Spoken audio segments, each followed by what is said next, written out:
Hello बच्चों, तो क्या हाल चाल आप सब लोगों के, कैसे हैं आप लोग। मैं अंजलि एस्पायरिंग एसीएस के प्लेटफॉर्म पे आज आपके लिए लेकर आई हूँ केमिकल बॉन्डिंग का लेक्चर नंबर 2।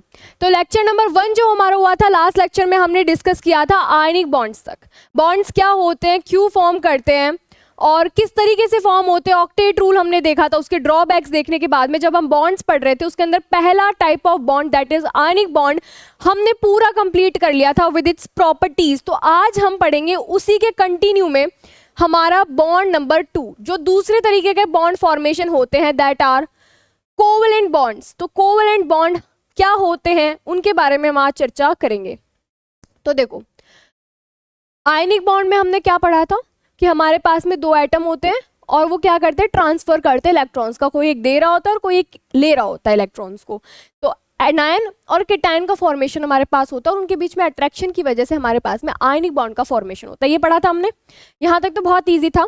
तो हमारे पास में कोवलेंट बॉन्ड्स क्या होते हैं, यहाँ पर क्या होगा, यहाँ पर क्या होगा, इलेक्ट्रॉन्स कोई भी एटम कंप्लीटली देगा नहीं, तो इलेक्ट्रॉन्स का क्या होगा, शेयरिंग होगी। ये कोवलेंट बॉन्ड बनाने वाले जितने भी एटम्स होते हैं वो सारे के सारे से भाईचारा रखते हैं आपस में, कि भाई अगर तेरे पास नहीं है तो कोई बात नहीं, मेरे पास में है, तो हम मिल बांट के अपना काम चला लेते हैं। तो ये वो कंपाउंड्स होते हैं, ये वो एलिमेंट्स एटम्स होते हैं। तो कैसे बनते हैं हमारे ये कोवलेंट बॉन्ड, कैसे बनते हैं कोवलेंट बॉन्ड, हमारे बनते हैं शेयरिंग ऑफ इलेक्ट्रॉन से। कैसे बनते हैं, sharing of electrons. Sharing of electrons किसके बीच में शेयर होंगे, एटम्स के बीच में। तो sharing of electrons between atoms. अच्छा, शेयरिंग भी। अब इसके अंदर एक वर्ड इंपॉर्टेंट क्या आता है कि शेयरिंग ऑफ इलेक्ट्रॉन्स तो लिख दिया एटम के बीच में, लेकिन एक और इंपॉर्टेंट वर्ड क्या आता है, इक्वल शेयरिंग। इक्वल शेयरिंग, क्योंकि यहाँ पर क्या होगी, इलेक्ट्रॉन्स की इक्वल शेयरिंग, कि भाईचारा तो हम निभाएंगे लेकिन जितना हम दे रहे हैं उतना तुमको भी देना पड़ेगा। तुम्हारे पास भी कमी है, मेरे पास भी कमी है, और दोनों को एक दूसरे की कमी को पूरा करना है, तो हम दोनों को मिलके आगे आना पड़ेगा। समझ नहीं आई ना बात, मैं समझाती हूँ, सुनो कैसे बात मैं बोल रही हूँ। हमारे पास कोई एटम ए है, कोई एटम है मेरे पास में बी, इसको भी 2 इलेक्ट्रॉन चाहिए, इसको भी 2 इलेक्ट्रॉन चाहिए। तो ये क्या करेंगे, जितने इलेक्ट्रॉन इनको चाहिए वो आगे रखेंगे, इसको भी 2 इलेक्ट्रॉन चाहिए, ये भी 2 इलेक्ट्रॉन आगे रखेगा, और ये बोलेगा कि बीच में रख देते हैं 4 इलेक्ट्रॉन। तो जब इसके पास 2 तो है ना इसी के, इसको 2 चाहिए, तो ये बोलेगा कि जब तुझे चाहिए हो तो तू ये चारों यूज कर लेना, जब मुझे चाहिए होंगे तो मैं चारों यूज कर लूंगा। मतलब ये इलेक्ट्रॉन इसके पास भी है और यही सेम इलेक्ट्रॉन्स अब इसके पास में भी है। तो ये दोनों क्या कर रहे हैं, ये दोनों शेयरिंग से अपना पेट भर रहे हैं। ये दोनों अपना शेयरिंग से पेट भर रहे हैं, ये दोनों अपना शेयरिंग से पेट भर रहे हैं। तो इसके अंदर क्या होगी, equal sharing of electrons between atoms. और जितने नंबर ऑफ इलेक्ट्रॉन्स शेयर होंगे, जितने नंबर ऑफ इलेक्ट्रॉन्स मेरे शेयर होंगे, उन्हें मैं क्या कहूंगी, कोवलेंसी। तो मैं एक और चीज लिख देती हूँ कि number of electrons shared is known as covalency. उसे मैं कहूंगी कोवलेंसी, कि कितने नंबर ऑफ इलेक्ट्रॉन्स शेयर हुए हैं। यहां तक आई। अब कौन से एटम्स होते हैं जो ये बॉन्ड बनाते हैं और क्यों ये बॉन्ड क्यों बन रहा है, आयनिक बॉन्ड्स क्यों नहीं बन रहे। हर जगह आयनिक बॉन्ड्स नहीं बन सकते ना, हर जगह नहीं होगा ना कि हमारे पास में कोई एटम एक लेने वाला है और कोई एक एटम देने वाला है, जरूरी नहीं है ना। क्या पता दोनों ही भूखे हो और क्या पता दोनों का पेट भरा हुआ हो। तो सारी कंडीशंस हमारे पास में बनती है। तो यहाँ पर कौन सी तरीके के एटम्स होंगे जो मेरे कोवलेंट बॉन्ड्स बनाएंगे, तो वो होंगे बच्चे मेरे नॉन मेटल्स। कौन से होंगे वो, मेरे नॉन मेटल्स। नॉन मेटल्स क्या होते हैं, पढ़ाया है मैंने तुम्हें। नॉन मेटल्स क्या होते हैं, जो इलेक्ट्रॉन्स को देना नहीं चाहते हैं। मेटल्स क्या होते हैं भाई, इलेक्ट्रॉन्स को लूज करने की प्रॉपर्टी रखते हैं ना। तो नॉन मेटल्स उसके ऑपोजिट होते हैं, वो इलेक्ट्रॉन्स को गेन करने की प्रॉपर्टी रखते हैं।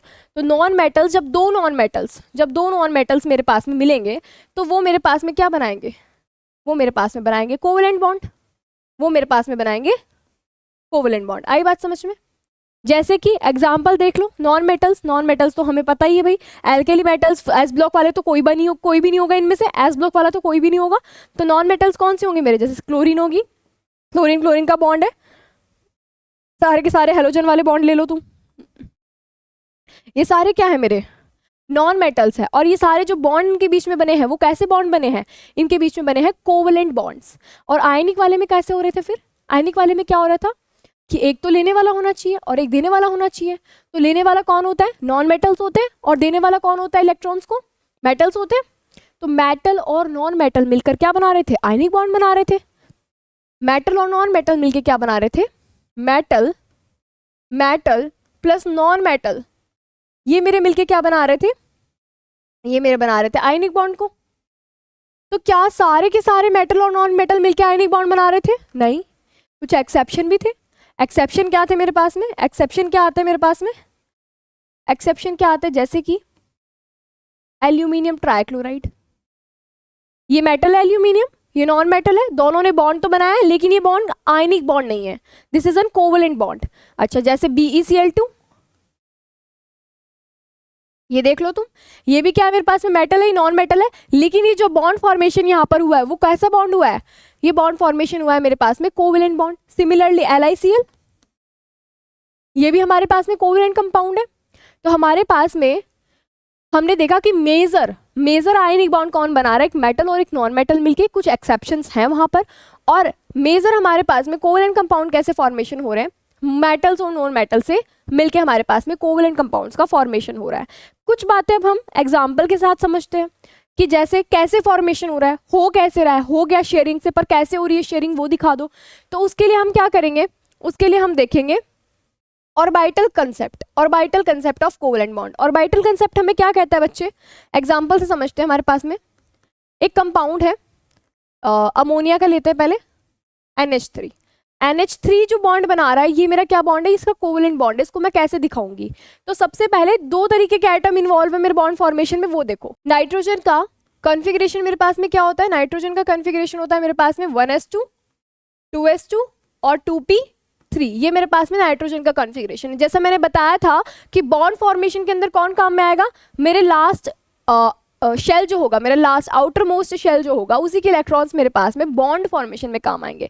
तो मैं इन्हीं को बना दूं, ये लास्ट वाला ये, और ये p ऑर्बिटल मेरा, जिसमें 3 इलेक्ट्रॉन है, सिमेट्रिकली भरे जाएंगे अकॉर्डिंग टू द रूल्स।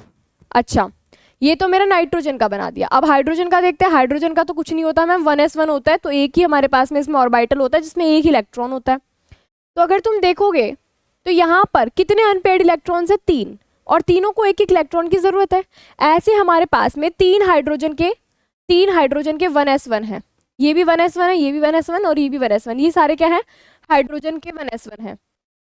इनको भी एक एक इलेक्ट्रॉन की जरूरत है। तो तुम्हें नहीं लग रहा कि ये दोनों आपस में शेयरिंग कर सकते हैं? ये दोनों आपस में शेयरिंग कर सकते हैं और ये दोनों आपस में शेयरिंग कर सकते हैं।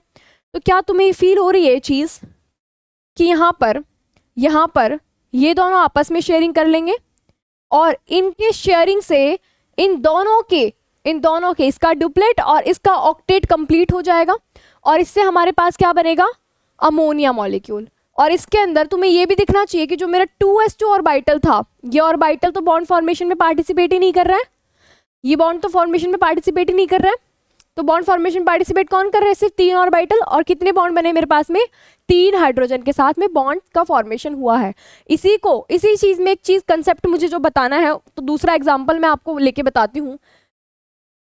PCl3 ये मॉलिक्यूल बनता है, और हमारे पास में PCl5 भी बनता है। ये दोनों के दोनों एग्जिस्ट करते हैं, PCl3 और PCl5 दोनों एग्जिस्ट करते हैं। तो हमारे पास में फॉस्फोरस जो कि नाइट्रोजन की ही फैमिली का है, इसी फैमिली का है, तो कॉन्फ़िगरेशन बस इतना हो जाएगा कि 3s2 3p3 हो जाएगा उसका, ठीक है, 3s2 3p3 हो जाएगा। तो ये जब 3 बॉन्ड बना रहा था, तो ये 5 बॉन्ड कैसे बना रहा है? ये मेरा 5 बॉन्ड कैसे बना रहा है? तो उसके लिए मैं क्या करूंगी? इनका कॉन्फ़िगरेशन पहले लिखूंगी। तो चलो पहले PCl3 बना के देखते हैं। तो सबसे पहले फॉस्फोरस का कॉन्फ़िगरेशन लिखूंगी, 1s2, 2s2, 2p6, 3s2 और 3p3। अब मुझे पता है ये लास्ट वाले इलेक्ट्रॉन से मेरे क्या करेंगे? बॉन्डिंग के अंदर पार्टिसिपेट करेंगे। तो मैं इनको ड्रॉ कर लेती हूँ, ये 3s2 और ये मेरा 3p3। अच्छा, एक चीज बताओ, तुमने ऑफ-बो प्रिंसिपल भी पढ़ रखा है और तुमने इलेक्ट्रॉनिक कॉन्फ़िगरेशन भी पढ़ रखा है। जब हम 1s2 लिखते 1sp तो नहीं आता ना, सॉरी 1p तो नहीं आता, 2d तो नहीं आता, 2s 2p 2d नहीं आता, लेकिन 3s 3p और 3d ऑर्बिटल तो आता है ना, इसको भूलना मत, ये होता है। इसमें अभी इलेक्ट्रॉन्स नहीं है, पर ये ऑर्बिटल तो होता ही है। थर्ड शेल के अंदर d ऑर्बिटल भी तो आ जाता है मेरा। अच्छा, पहले इसको बॉन्ड बनाते हैं फिर उसकी कहानी देखेंगे। हमारे पास में फॉस्फोरस है और फॉस्फोरस के साथ में कितने हमारे पास में क्लोरीन है, 3। और तुम्हें पता है क्लोरीन का जो कॉन्फ़िगरेशन है, अगर लास्ट कॉन्फ़िगरेशन में आपको बताती हूँ तो वो मेरे पास में निकल के आता है 3p5, 3s2 और 3p5। और इसको कितने इलेक्ट्रॉन चाहिए, 1 इलेक्ट्रॉन चाहिए। तो इसका कॉन्फ़िगरेशन कैसे बनेगा p वाले का, इसका बनेगा 1 2 3 4 और 5। इसको 1 इलेक्ट्रॉन चाहिए और इनको भी 1 इलेक्ट्रॉन ऑर्बिटल में चाहिए। तो आप बताओ मुझे कितने क्लोरीन इससे जुड़ेंगे, 3 क्लोरीन जुड़ेंगे भाई, 3 क्लोरीन जुड़ेंगे ना। इसको अगर उधर लेकर जाती हूँ मैं, तो अगर आप देखो तो ये वाले शेयरिंग करेंगे, तो ऐसे ही जो दूसरा ऑर्बिटल होगा क्लोरीन का वो इसके साथ शेयरिंग करेगा, ऐसे तीसरा क्लोरीन मेरा इसके साथ शेयर करेगा। तो हमारे पास में बॉन्ड फॉर्मेशन क्या आएगा, तो मेरे पास में बॉन्ड क्या बन के आएगा, PCl3। बॉन्ड क्या बन के आएगा मेरे पास में, PCl3 बन के आएगा। तो ये PCl5 कैसे बन रहा है, PCl3, यहां से मेरा PCl3 तो बन गया, यहां से PCl3 तो बन गया, PCl5 कैसे बन रहा है। तो PCl5 के लिए ना बच्चे यही सेम कॉन्फ़िगरेशन है, यही सेम कॉन्फ़िगरेशन है, यही होता है। p का कॉन्फ़िगरेशन थोड़े बदलेगा, लेकिन इसमें हम d ऑर्बिटल का भी यूज होता है।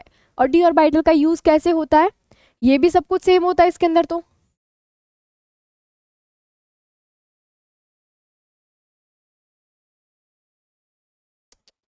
कॉपी करना है ना, अच्छा ये भी सेम होता है इसका कॉन्फ़िगरेशन। तो हमारे पास में जो d ऑर्बिटल तो खाली बैठा है, d के 5 ऑर्बिटल हमारे पास में खाली बैठे हैं। अब उसके पास तो हमारे पास 3 क्लोरीन आ रहे थे, तो तीनों क्लोरीन को एक एक ही इलेक्ट्रॉन चाहिए था शेयरिंग के लिए, जो हो गया। लेकिन क्या हो, जब मैं 5 क्लोरीन एटम इस फॉस्फोरस को अप्रोच करेंगे, जब 5 क्लोरीन एटम मेरे इस फॉस्फोरस को अप्रोच करेंगे, तो हमारे पास में 5 अनपेयर्ड इलेक्ट्रॉन्स की नीड होगी, 5 अनपेयर्ड इलेक्ट्रॉन्स की नीड होगी। और अनपेयर्ड कितने हैं, 3 ही है। तो यहाँ पर क्या देखने को मिलता है, यहाँ पर एक चीज देखने को मिलती है जिसे हम कहते हैं एक्साइटेशन, कि ये जो s वाला जो ऑर्बिटल था इसके अंदर जो इलेक्ट्रॉन बैठा था वो कूद के मेरे इस d वाले के अंदर चला जाता है और मेरे पास, इसको क्या कहते हैं, एक्साइटेशन। अब पहले इसकी कोवेलेंसी कितनी थी बच्चे, covalency number of electron shared वो कितनी थी, 3 थी। अब यहाँ पर क्या हो गया, एक्साइटेशन, एक्साइटेशन होके मेरा ये 1 इलेक्ट्रॉन इधर आ जाएगा। तो मेरे पास में कॉन्फ़िगरेशन क्या बनेगा, तो मेरे पास में कॉन्फ़िगरेशन क्या बनेगा, बना ही दूँ इससे अच्छा मैं। तो ये तो ऐसे 1 इलेक्ट्रॉन बचेगा इसमें, और ये मेरा p है जिसमें 3 इलेक्ट्रॉन थे, और 1 इलेक्ट्रॉन जो मेरा कूद करके d ब्लॉक में चला गया वो ये है। तो अब मेरा कॉन्फ़िगरेशन आफ्टर एक्साइटेशन ये हो चुका है। तो पहले मेरी कोवेलेंसी कितनी थी, पहले मेरी कोवेलेंसी कितनी थी, 3 थी, 3 थी। अब मेरी कोवेलेंसी कितनी हो चुकी है, 5 हो चुकी है। तो तुम्हें नहीं लगता कि इसके पास में 5 इलेक्ट्रॉन अनपेयर्ड है, तो 5 इलेक्ट्रॉन मेरे शेयर हो सकते हैं। तो यहाँ पर मैं 5 क्लोरीन लेकर आ सकती हूँ कि 1 क्लोरीन इसके साथ में शेयरिंग करेगा, 1 क्लोरीन इसके साथ में, फिर दूसरा, एंड देन तीसरा, चौथा और 5वां, इस तरीके से। आ गई बात समझ में। तो यहाँ से मेरा फॉर्मेशन किसका हुआ है, यहाँ से मेरा फॉर्मेशन हुआ है, यहाँ से एक्साइटेशन के बाद में मेरा फॉर्मेशन हुआ है मॉलिक्यूल PCl5 का।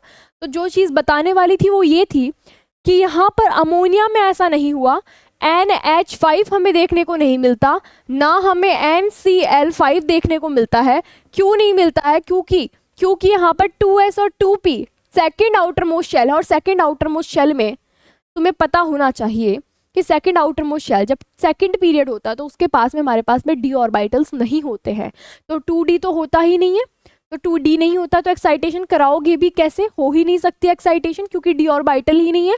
तो हमारे पास में NH5 NCl5 जैसे मॉलिक्यूल्स देखने को नहीं मिलते, लेकिन PCl5 जैसा मॉलिक्यूल हमें देखने को मिल जाता है। ये थी हमारी बात कुछ कोवेलेंसी की और कोऑर्डिनेशन और कोवेलेंट कंपाउंड की जो हमने बात की है, कैसे बनते हैं वो हमने देखा ऑर्बिटल कंसेप्ट से, कि कैसे ऑर्बिटल्स में इलेक्ट्रॉन्स की शेयरिंग हो रही है। अब हम कुछ देखेंगे इसकी कैरेक्टरिस्टिक्स, जैसे हमने आयनिक बॉन्ड के सारे कैरेक्टरिस्टिक्स देखे थे वैसे हम कोवेलेंट बॉन्ड के भी देखेंगे। तो इनका फिजिकल स्टेट, जो कंपाउंड मेरे कोवेलेंट बॉन्ड से मिलके बनते हैं, कोवेलेंट बॉन्ड के थ्रू जो कंपाउंड बन रहे हैं उनका मेरा फिजिकल स्टेट क्या हो सकता है। आयनिक वाले का क्या था, रिकॉल करना जरा, भूल गए क्या, आयनिक वाले का क्या था मेरा, आयनिक वाले का था भाई सॉलिड थे, ठीक है, ब्रिटल थे वो, है ना, क्रिस्टलाइन स्ट्रक्चर था उनका। इनका क्या होगा फिजिकल स्टेट? इनका फिजिकल स्टेट बच्चों ये गैस भी हो सकते हैं, ये लिक्विड भी हो सकते हैं, और ये सॉलिड। और सॉलिड में भी कैसे सॉलिड होंगे? आयनिक कंपाउंड वाले जैसे सॉलिड नहीं होंगे, ये सॉफ्ट सॉलिड होंगे। सॉफ्ट सॉलिड का भी एग्जांपल आपने देखा, मुझे नहीं पता आपने देखा नहीं देखा है, लेकिन आयोडीन जो है, अगर आप सर्च भी करोगे फोटो तो आयोडीन मेरा इनके एग्जाम्पल देती हूँ। पहले कोवेलेंट कंपाउंड देखो, अगर एग्जाम्पल लेती हूँ फ्लोरीन, क्लोरीन, ये सारे हेलोजेंस, ये सारे हेलोजेंस जो मेरे कोवेलेंट कंपाउंड बना रहे एक दूसरे के साथ में, इनमें अगर आप देखोगे इन दोनों का नेचर, तो ये तो मुझे गैस निकल के आते हैं, ये दोनों गैस होते हैं। लेकिन अगर आप ब्रोमीन देखोगे तो इसका फिजिकल स्टेट होता है लिक्विड, ये आपको बॉटल के अंदर दिखेगा ऑरेंजिश कलर का। और आयोडीन को अगर आप देखोगे तो आयोडीन आपको मिलेगा सॉलिड, लेकिन सॉलिड ऐसा नहीं होगा पत्थर वाला सॉलिड, तो सॉलिड कैसा होगा? सॉफ्ट सॉलिड होगा मेरे पास में, छोटे छोटे गोल गोल जैसे क्रिस्टल्स टाइप के, मुझे क्रिस्टल तो नहीं बोलूंगी मैं उसको, छोटे छोटे मोती जैसा सॉफ्ट सॉलिड मुझे आयोडीन को देखने को मिलेंगे। तो ये इनकी फिजिकल स्टेट होती है। तो फिजिकल स्टेट में हमें गैस भी मिल रहे हैं, ये लिक्विड फॉर्म में भी मिल रहे हैं, ये मुझे सॉलिड फॉर्म में भी मिल रहे हैं। तो कंडक्टिविटी में क्या होगा? कंडक्टिविटी में क्या होगा? कंडक्टिविटी तो आ रही इलेक्ट्रॉन से है, और आयनिक के अंदर तो गुड कंडक्टर थे, अगर वो लिक्विड या एक्वस सॉल्यूशन में थे, तो सॉल्यूशन फॉर्म में थे तो, ठीक है। लेकिन इनका क्या होगा कंडक्टिविटी? ये कैसे शो करेंगे कोवेलेंट कंपाउंड मेरे? नहीं करेंगे। ये क्या है? पुअर कंडक्टर्स है। ये क्या है? मेरे पुअर कंडक्टर्स है, क्योंकि आप इनके अंदर देखो आयंस तो इनमें है नहीं, आयन तो इनमें है नहीं, तो ये क्या है? मेरे पुअर कंडक्टर्स है।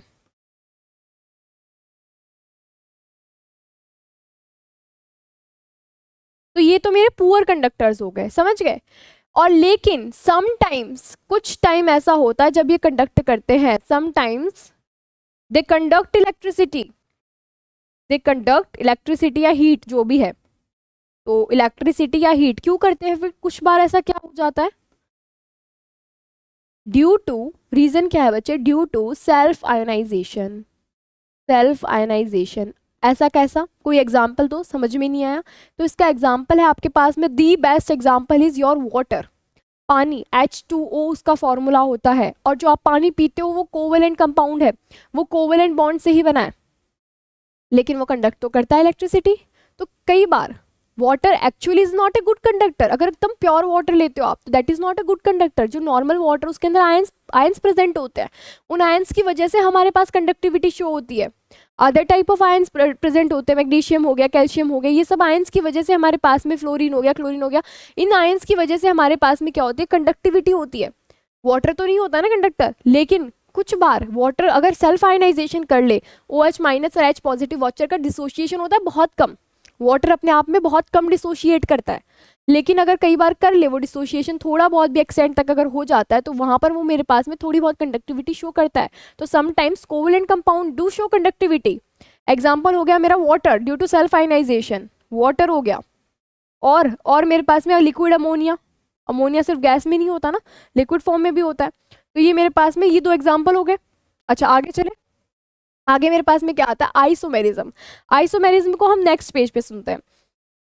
सबसे पहले तो मुझे एक चीज बताओ, आइसोमेरिज्म होता क्या है? अगर आपने थोड़ा बहुत कहीं पढ़ा हो आइसोमेरिज्म, आइसोमेरिज्म होता है कि हमारे पास में कंपाउंड्स हैं, और कंपाउंड्स का जो मॉलिक्यूलर फॉर्मूला है वो तो सेम है, लेकिन जो उनके स्ट्रक्चर है या जिनका अरेंजमेंट मैं बोलूँ, वो अरेंजमेंट मेरे पास क्या आ रहा है? अलग अलग निकल के आ रहा है। समझो इस बात को कि मेरे पास में कंपाउंड्स है, आइसोमेरिज्म बता रही हूँ ना मैं, आइसोमेरिज्म। आइसोमेरिज्म में मेरे पास क्या आता है कि कंपाउंड है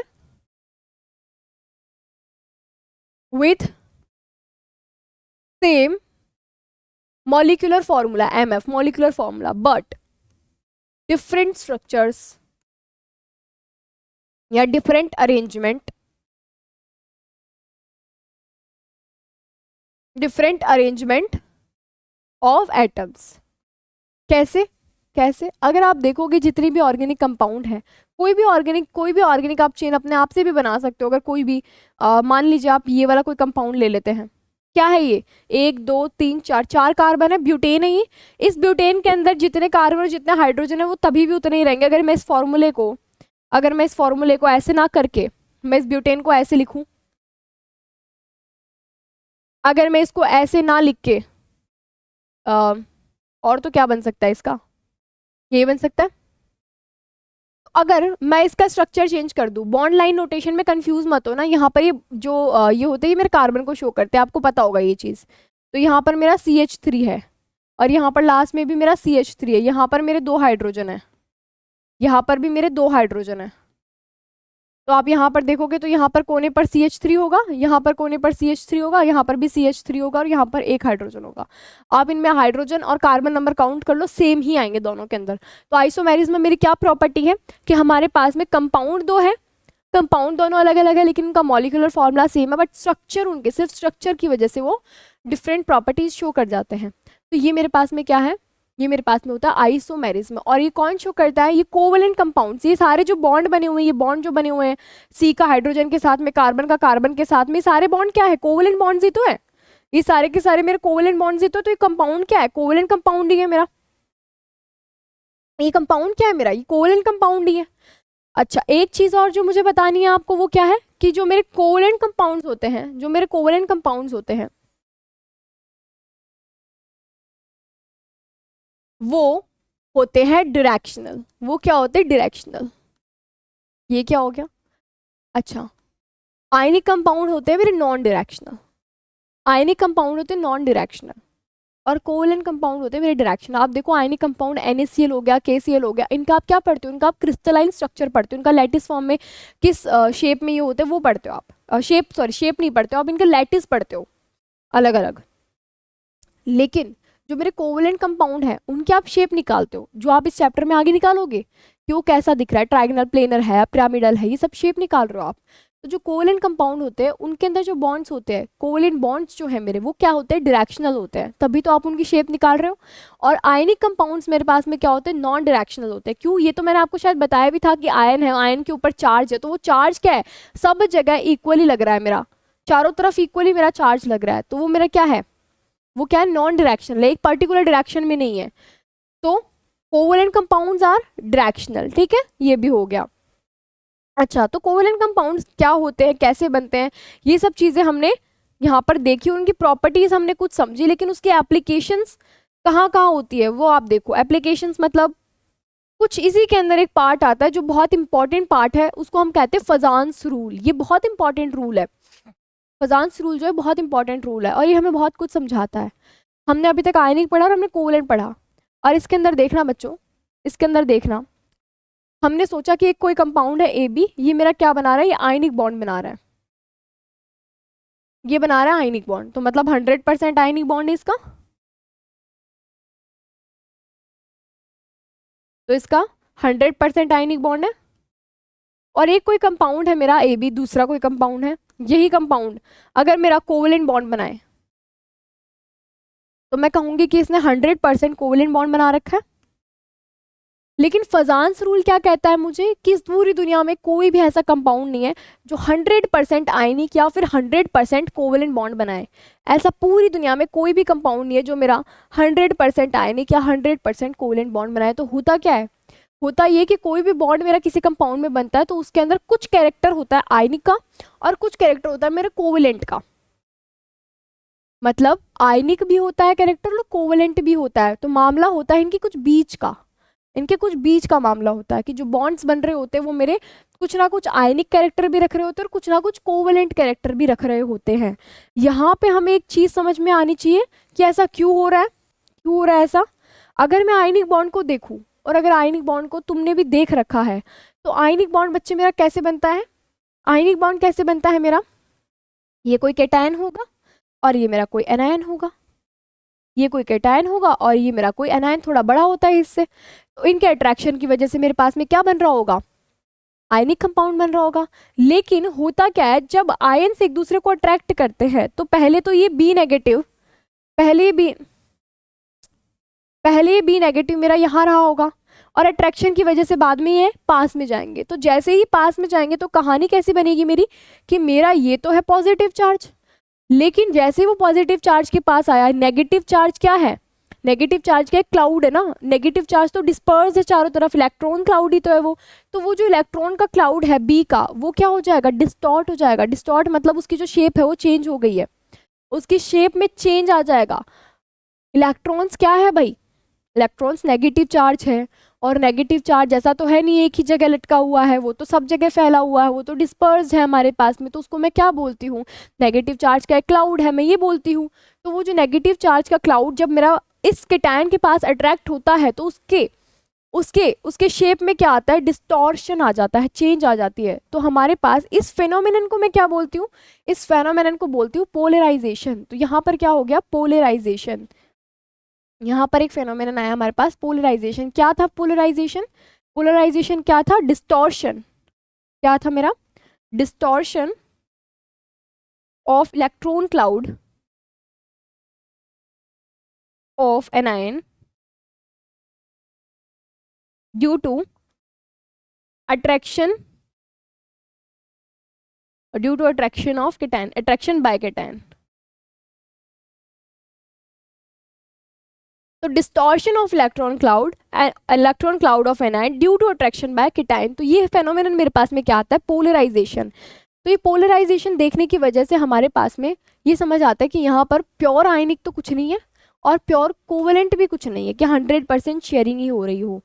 पोलराइजेशन कितना हो सकता है, कितना डिस्टॉर्ट करेगा, जब मेरा एक केटायन है वो एनायन को अट्रैक्ट करेगा तो इस एनायन को, एनायन के जो इलेक्ट्रॉन क्लाउड है इसको कितना डिस्टॉर्ट करेगा, कितना इसकी शेप को चेंज करेगा, उसी को मैं क्या कहती हूँ, पोलराइजेबिलिटी। उसी को मैं क्या कहती हूँ, पोलराइजेबिलिटी। तो मैं इसको ऐसे डिफाइन कर सकती हूँ कि टेंडेंसी है। तो मैं क्या कह सकती हूँ कि the tendency to distort electron cloud of anion, the tendency of cation. अब इसको नीचे कैसे करूं मैं, ये तो नीचे आएगा नहीं, एक सेकेंड इरेज करके लिखते हैं। The tendency of cation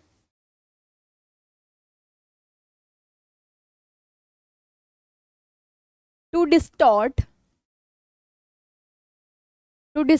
electron cloud of anion, ये क्या होगी मेरी पोलराइजेबिलिटी। इस एबिलिटी, पोलराइजेबिलिटी इस नाम से आपको समझ में आ रहा होगा, इसके अंदर टर्म है एबिलिटी, तो ये मेरी टेंडेंसी ही शो कर रहा है, इसे मैं क्या कहूंगी, पोलराइजेबिलिटी। अब उस पोलराइजेशन को कौन कौन से फैक्टर्स जो है अफेक्ट कर सकते हैं, पोलराइजेशन मेरा ज़्यादा होगा कम होगा, मतलब पोलराइजेबिलिटी जो है कम होगी ज़्यादा होगी, वो कौन कौन से फैक्टर पर डिपेंड करता है, वो फैक्टर्स भी हम कुछ पढ़ लेते हैं।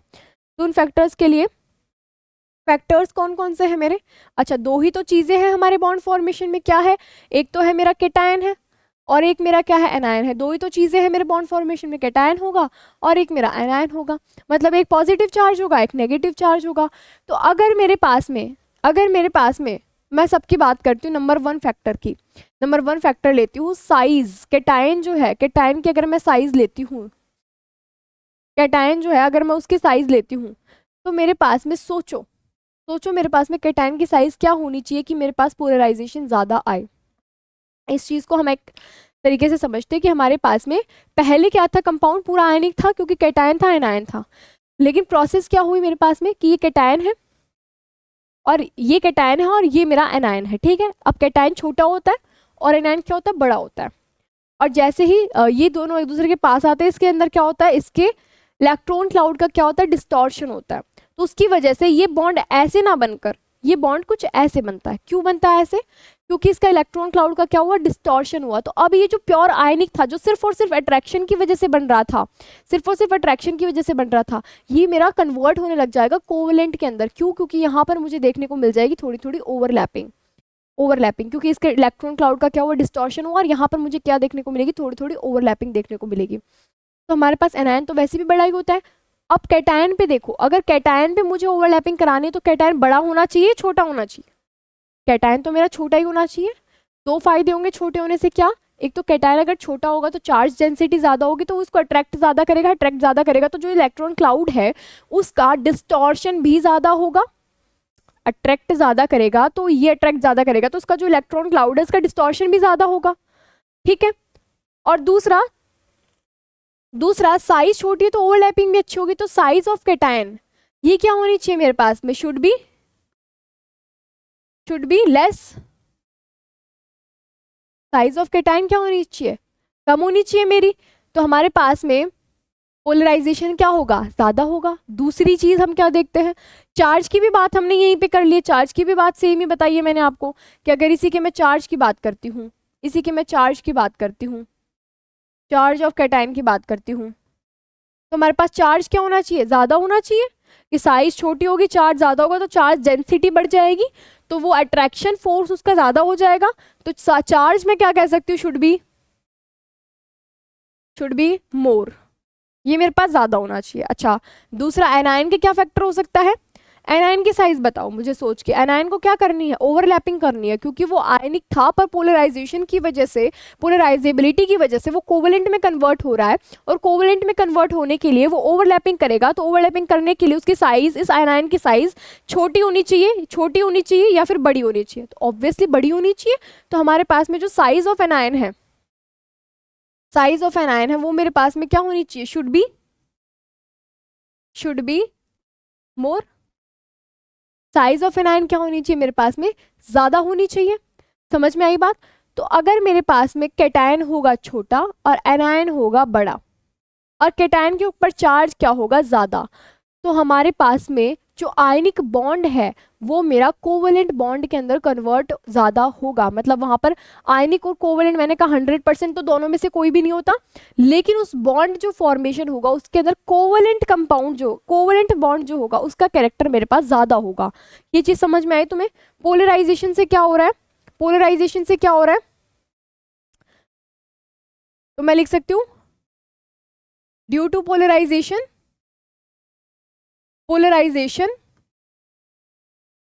Covalent character in a bond increases. एक किसी बॉन्ड में मेरा कोवेलेंट कैरेक्टर इंक्रीज हो रहा है।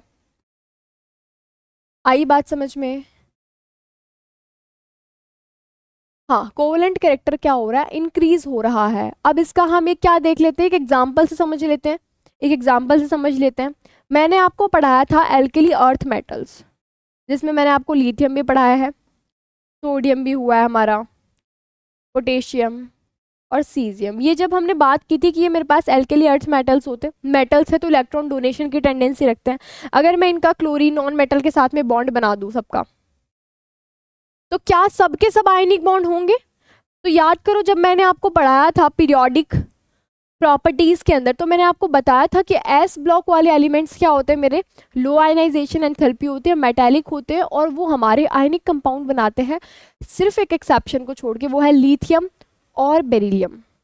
तो मैंने बोला था लिथियम कोवेलेंट बनाता है, तो क्या ये सारे आयनिक बनाता है, तो अभी बताया फजान्स रूल कि 100% आयनिक तो कोई नहीं बनाता है। दिमाग की बत्ती जल रही है ना तुम्हारी, 100% तो कोई नहीं बनाता। तो ये सारे के सारे 100% तो नहीं होंगे, इनके अंदर कुछ आयनिक कैरेक्टर होगा और कुछ इनके अंदर कोवेलेंट कैरेक्टर होगा। तो किसके अंदर कोवेलेंट कैरेक्टर ज़्यादा है ये मैं कैसे पता लगाऊंगी, या फिर किसके अंदर आयनिक कैरेक्टर ज़्यादा है वो मैं कैसे पता लगाऊंगी, तो वो मुझे पता चलेगा पोलराइजेशन से। और पोलराइजेशन कौन कितना करेगा उसे कहते पोलराइजेबिलिटी, और पोलराइजेबिलिटी डिपेंड किस पे करेगी, वो इन फैक्टर्स पे डिपेंड करेगी। तो मुझे क्या करना है, कुल मिला के मुझे ये सारे फैक्टर्स देखने हैं, फैक्टर्स का एनालिसिस करना है इसके अंदर। अब मुझे बताओ बच्चे, एनायन तो इसमें सब में सेम है, एनायन तो क्लोरीन माइनस सब में सेम है, तो बदल क्या आ रहा है मेरे पास में बदल रहा है केटायन। देखो लिथियम, सोडियम, पोटेशियम, सीजियम, मेरे पास बदल क्या आ रहा है, केटायन बदल रहा है। अब केटायन को लिखिए हम यहाँ पर लिथियम, यहाँ पे सोडियम, यहाँ पे पोटेशियम और यहाँ पे सीजियम। चार्ज देखो हमने क्या बोला था, पहला फैक्टर हमारा क्या होता है, चार्ज। तो चार्ज तो सब पे +1 ही है, सब पे चार्ज भी सेम है। तो अब क्या करेंगे, देखो अब क्या करेंगे, साइज ऑफ केटायन देखेंगे, क्योंकि चार्ज ऑफ केटायन ज्यादा होना चाहिए, लेकिन मैम सारा सेम है। साइज ऑफ एनायन भी सारी की सारी सेम है, क्योंकि एक ही तरीके का एनायन है। तो अब हमारे पास फैक्टर जो बचता है वो बचता है केटायन का, साइज ऑफ केटायन का, कि साइज ऑफ केटायन क्या होगी। तो अगर टॉप टू बॉटम, ये सारे के सारे हमारे पास टॉप टू बॉटम है, टॉप टू बॉटम अगर किसी ग्रुप के अंदर जा रहे हैं मैं, तो साइज क्या होती है, इंक्रीज करती है। तो सबसे ज़्यादा अगर मैं साइज बोलूँ इनकी, साइज का ऑर्डर, तो साइज क्या होगी मेरी, पहले लिथियम सबसे छोटा, then sodium, then potassium and then caesium. मेरे पास में ये होगा इनकी साइज का ऑर्डर, ये क्या होगा मेरे, इनकी साइज का ऑर्डर होगा। और अगर साइज इनकी ज़्यादा है, देखो देखो, ज्यादा से नहीं तो कम से समझ लो, एक ही बात है। अगर साइज इनकी कम होगी तो मेरे पास पोलराइजेशन ज्यादा होगा, तो मेरे पास पोलराइजेशन ज्यादा होगा। तो साइज अगर मेरी कम है, साइज अगर मेरी कम है तो पोलराइजेशन क्या होगा यहाँ पे क्या होगा, मोर पोलराइजेशन, मोर पोलराइजेशन होगा। और अगर साइज ज्यादा है, जैसे यहाँ पे साइज ज्यादा है, तो मेरे पास क्या होगा, लेस पोलराइजेशन होगा। क्या होगा बच्चे, लेस पोलराइजेशन होगा। और पोलराइजेशन ही मेरा डिफाइन करता है कोवलेंट कैरेक्टर कितना होगा। तो ज्यादा पोलराइजेशन है तो ज्यादा कोवलेंट कैरेक्टर है, ज्यादा पोलराइजेशन अगर है, ज्यादा पोलराइजेशन अगर मेरा है तो मेरे पास कोवलेंट कैरेक्टर भी क्या है, ज्यादा है। तो अगर मैं बात करूं कोवलेंट कैरेक्टर की, तो वो मेरे पास क्या होगा, इसके अंदर ज्यादा होगा, मतलब जो LiCl है उसके अंदर सबसे ज्यादा कोवलेंट कैरेक्टर होगा।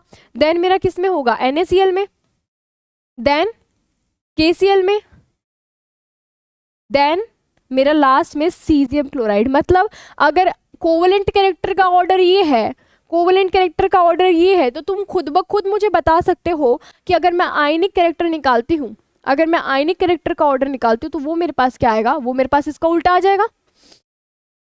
ये मेरे पास आयनिक है, ये मेरे पास कोवलेंट का ऑर्डर है, तो अगर मैं आयनिक का निकालती हूँ तो वो मेरे पास अपने आप क्या आ जाएगा, इसका उल्टा कर दूंगी ऑर्डर को, तो वो मेरे पास ऐसा हो जाएगा कि सबसे ज्यादा आयनिक मेरे पास में ये होगा, मोस्ट आयनिक, और सबसे ज्यादा कोवलेंट मेरे पास ये बनाएगा। तो ये मुझे समझ में आया, ये मेरा बनाएगा, इसमें होगा मोस्ट कोवलेंट कैरेक्टर, इसमें होगा मेरा मोस्ट कोवलेंट कैरेक्टर, और इसके अंदर होगा मेरा मोस्ट आयनिक कैरेक्टर, इसके अंदर मेरा होगा मोस्ट आयनिक कैरेक्टर। आई बात समझ में।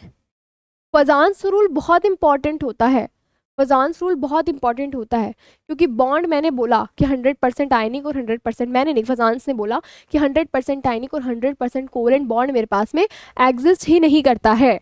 तो हमारे पास में कैरेक्टर किस में किसका ज़्यादा है वो मुझे कैसे पता चलेगा, वो फजान्स रूल से ही पोलराइजेशन, पोलराइजेबिलिटी और उसके फैक्टर्स देख के मुझे पता चलेगा।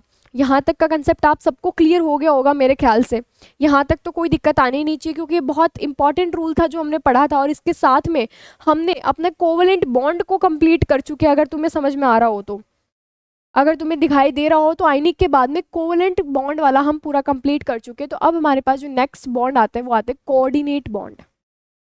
कौन से बॉन्ड आते हैं, कोऑर्डिनेट बॉन्ड। इन बॉन्ड को समझो बच्चे, ये बॉन्ड क्या होते हैं मेरे, ये मेरे कोवलेंट बॉन्ड का ही एक स्पेशल केस है।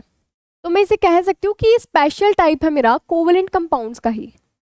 तो special type of covalent bond, covalent bond का ही एक स्पेशल टाइप है। कैसे, कोवलेंट बॉन्ड के अंदर शेयरिंग हो रही थी ना, equal number of electrons, equal number of electrons की शेयरिंग हो रही थी, लेकिन इनके अंदर भी शेयरिंग होगी, लेकिन एक ही एटम शेयर करेगा। उसमें क्या हो रहा था, दोनों एटम जो आ रहे हैं बराबर इलेक्ट्रॉन्स रखो तब बात बनेगी, लेकिन इसमें क्या हो रहा है कि कोई एक तो लेने वाला ही है, लेकिन सिर्फ इलेक्ट्रॉन्स को शेयरिंग के लिए दे कौन रहा है, सिर्फ एक ही एटम दे रहा है। तो शेयरिंग के लिए इलेक्ट्रॉन सिर्फ एक ही एटम से आ रहे हैं, तो उससे मेरा बनता है coordinate bond. Electrons given for sharing, electrons are given by only one atom for sharing। सिर्फ एक ही एटम हमारा शेयरिंग के लिए इलेक्ट्रॉन्स को देता है और उससे हमारा बॉन्ड फॉर्मेशन होता है। तो यहाँ पर हमारे पास में आते हैं कोऑर्डिनेट बॉन्ड, जो कि बनते हैं एक एटम से जो शेयरिंग होती है उससे। अब इनके हम कुछ एग्जाम्पल देखते हैं। एग्जाम्पल क्या होगा कि हमने बोला शेयरिंग होगी और सिर्फ एक ही एटम होगा, वो मेरे इलेक्ट्रॉन्स रखेगा शेयरिंग के लिए। दूसरा वाला क्या होगा, वो तो एकदम भिखारी नल्ला होगा कि उसके पास तो इलेक्ट्रॉन्स नहीं है, वो सिर्फ मांगने आ जाएगा।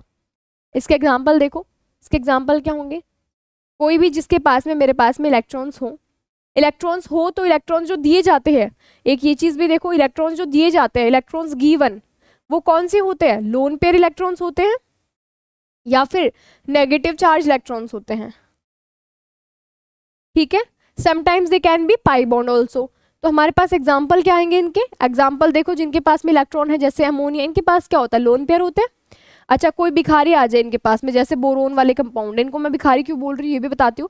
तो इसके पास में ये लोन पेयर है, तो ये लोन पेयर इसको दे सकता है, और ये जो बॉन्ड बनाएगा, ये जो बॉन्ड बनेगा, ये बॉन्ड बनेगा कोऑर्डिनेट बॉन्ड। ये जो बॉन्ड बनेगा मेरे पास में, ये बनेगा कोऑर्डिनेट बॉन्ड। कोऑर्डिनेट बॉन्ड को मैं कैसे दिखाती हूँ, एरो से दिखाती हूँ, नॉर्मल बॉन्ड की जैसे नहीं दिखाती हूँ। दिया किसने, नाइट्रोजन ने लोन पेयर दिए, किसको दिए, बोरोन को। तो इसको बॉन्ड को कैसे दिखाऊंगी, इस तरीके से। और इसकी और अच्छी अगर रिप्रेजेंटेशन करूँ मैं, और अच्छी रिप्रेजेंटेशन करूँ तो यहाँ पे एन लगा दूंगी और H3 इधर लिख दूंगी। तो ये मेरे पास में क्या बना है, कोऑर्डिनेट बॉन्ड। तो ऐसे ही हमारे पास में तुम यहाँ पे भी देखते हो, तुम प्रोटोनेशन जब कराते हो, जब तुम प्रोटोनेशन कराओगे, या फिर अभी तक तो तुमने कराया नहीं होगा, लेकिन ऑर्गेनिक में जब तुम प्रोटोनेशन करवाओगे तो हमारे पास में जैसे वाटर है, और वाटर के ऊपर अगर तुमने H+ डाला, ये तो क्या है, ये तो भिखारी है, इसके पास तो इलेक्ट्रॉन्स की कमी है, इसको तो इलेक्ट्रॉन्स चाहिए। तो हमारे पास में इलेक्ट्रॉन्स देने वाला कौन है, ये। अब इसके पास में, इसका तो पेट भरा हुआ है पहले से, इसके पास इसका ऑक्टेट वगैरह सब कंप्लीट है, इसको इलेक्ट्रॉन्स की जरूरत नहीं है। इसके पास में सिर्फ electrons as a lone pair, जो इसके बॉन्ड में पार्टिसिपेट नहीं करे। सिग्मा बॉन्ड वाले इलेक्ट्रॉन्स कभी भी डोनेट नहीं होते, सिग्मा वाले इलेक्ट्रॉन्स नहीं डोनेट होते। हमारे पास इलेक्ट्रॉन्स मैंने बताया कौन से डोनेट होते हैं, लोन पेयर वाले या नेगेटिव चार्ज वाले। तो हमारे पास में इसके पास होता है लोन पेयर, तो इसके लोन पेयर को ये देता है, ये लोन पेयर से इसके इलेक्ट्रॉन को देता है। तो यहाँ पे भी जो बॉन्ड हमारे पास में फॉर्म होता है ऑक्सीजन का, इसके साथ में, इस हाइड्रोजन के साथ में, तो वो भी हमारे पास क्या होता है, कोऑर्डिनेट बॉन्ड होता है। और यहाँ पर क्या आता है फिर, एक प्लस चार्ज, क्योंकि इसने 3 बॉन्ड बना लिए, एक बॉन्ड इसने जितना बनाना चाहिए था उससे एक्स्ट्रा बना लिया। ये हमारे पास में क्या होता है, कोऑर्डिनेट बॉन्ड्स होते हैं।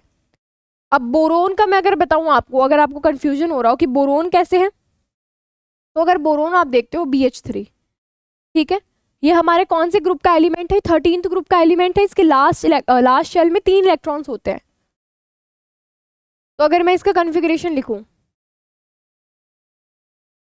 1s2 और 2p1, ये इसका होता है कॉन्फ़िगरेशन। तो इसके अंदर वापस से वही चीज, हमारा S वाला जो है एक्साइटेशन करके P में चला जाता है, तो ये एक S में और ये मेरे 2 आ गए P में। अब इसके पास में 3 ये बॉन्ड बनाता है इधर से, लेकिन आपको क्या दिख पा रहा है कि इसके पास में एक ऑर्बिटल अभी भी वैकेंट है। ये क्या है मेरे पास में, इसका ऑर्बिटल वेकेंट है, ये खाली बैठा है, क्योंकि उसने तो बॉन्ड बना लिए, इन दोनों ने तो बॉन्ड बना लिए। इसने हाइड्रोजन के साथ बना लिया है, इसने हमारा हाइड्रोजन के साथ बना लिया है, इसने भी हाइड्रोजन के साथ बना लिया है। ये बॉन्ड, ये पूरा का पूरा ऑर्बिटल, ये पूरा का पूरा कमरा खाली है जिसके अंदर कोई भी आदमी नहीं है। तो ये अपने आदमी क्या करता है, नाइट्रोजन क्या करता है, फिर नाइट्रोजन आता है, नाइट्रोजन के पास क्या होते हैं, लोन पेयर होते हैं, वो लोन पेयर जाते हैं इस ऑर्बिटल के अंदर। आई बात समझ में। तो हमारे पास में बोरोन BH3 को जरूरत नहीं थी इलेक्ट्रॉन्स की, ऐसा नहीं है कि उसको जरूरत थी, वो मॉलिक्यूल तो अपने आप में स्टेबल बन रहा था ना, वो मॉलिक्यूल तो बनता है। लेकिन हमारे पास में यहाँ पर क्या है, वेकेंट ऑर्बिटल। अभी आप ये समझो हमारे पास है वेकेंट ऑर्बिटल जिसके अंदर इलेक्ट्रॉन्स को दिया जा सकता है। तो वहां से हमारे पास में फॉर्मेशन हुआ कोऑर्डिनेट बॉन्ड का। यहाँ से किसका फॉर्मेशन हुआ, कोऑर्डिनेट बॉन्ड का। तो अब हमारे पास में आगे की जो बात हम करेंगे वो करेंगे हम फॉर्मल चार्ज से। फॉर्मल चार्ज क्या होता है बच्चे, फॉर्मल चार्ज, सबसे पहले तो फॉर्मल चार्ज रियल चार्ज नहीं होता है। तो formal charge is not a real charge, तो हम कह सकते हैं कि not a real charge. Formal charge मेरा रियल चार्ज नहीं होता है। इसको हम एग्जाम्पल से समझेंगे, रियल चार्ज नहीं होता है तो फिर आ कहाँ से रहा है, इसको हम एग्जाम्पल से समझते हैं। तो एग्जाम्पल मैं लेती हूँ बच्चे O3 मॉलिक्यूल का। O3 जो है, O3 के ऊपर कोई भी चार्ज नहीं है। इसका मैं स्ट्रक्चर बना के और आपको फॉर्मल चार्ज कैलकुलेट करके समझाती हूँ। सबसे पहले तो ये देखो कि O3 जो है, इसके अंदर टोटल वैलेंस शेल इलेक्ट्रॉन कितने हैं, टोटल वैलेंस शेल इलेक्ट्रॉन्स कितने हैं इसके अंदर। एक ऑक्सीजन के ऊपर कितने होते हैं, 6 होते हैं, तो 3 ऑक्सीजन के ऊपर कितने होंगे, 6 × 3, वो हमारे पास क्या आएगा, 18 इलेक्ट्रॉन्स। अब इसके स्ट्रक्चर बनाते हैं, एक ऑक्सीजन, 2 ऑक्सीजन और तीसरा ऑक्सीजन।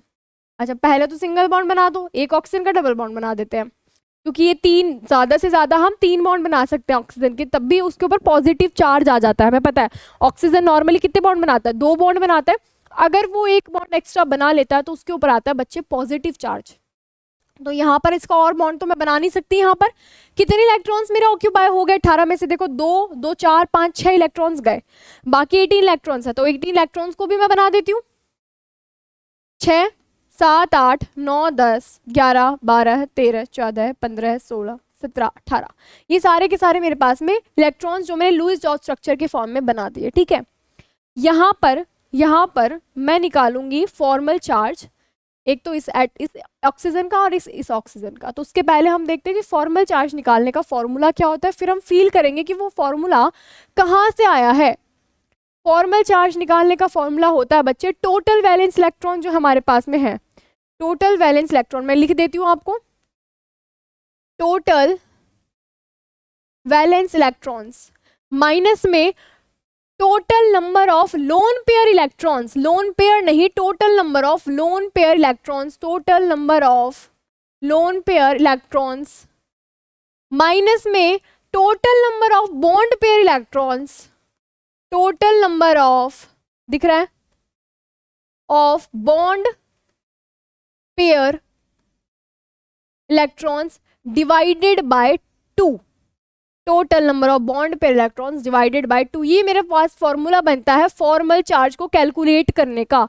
तो इसके थ्रू चलो हम कैलकुलेट करके देखते हैं फॉर्मल चार्ज को। सबसे पहले हम फर्स्ट नंबर वाले पे कैलकुलेट करेंगे इसका एफसी फॉर्मल चार्ज क्या निकल के आता है। देखो टोटल वैलेंस इलेक्ट्रॉन ऑक्सीजन के पास में 6 होते हैं। अच्छा, total number of lone pairs electron, कितने लोन पेयर इसके पास में? 1 लोन पेयर है, पर इलेक्ट्रॉन्स कितने उसमें? 2 है, तो मेरे पास total number of lone pair electrons आ गए 2। Total number of bond pair electron, कितने बॉन्ड बना रखे इस ऑक्सीजन ने? 1 2 और 3। एक बॉन्ड में कितने होते हैं? 2 इलेक्ट्रॉन होते हैं ना, टोटल इलेक्ट्रॉन 3 बॉन्ड में 6 डिवाइडेड बाय 2। कितने आ गए मेरे पास में?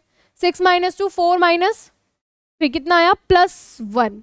तो इसके ऊपर जो फॉर्मल चार्ज है वो मेरा कितना है? इसके ऊपर फॉर्मल चार्ज क्या है? +1। अच्छा, सेकंड वाले का कैलकुलेट करके देखें, सेकंड वाले का कैलकुलेट करके देखते हैं उसके ऊपर कितना चार्ज आता है।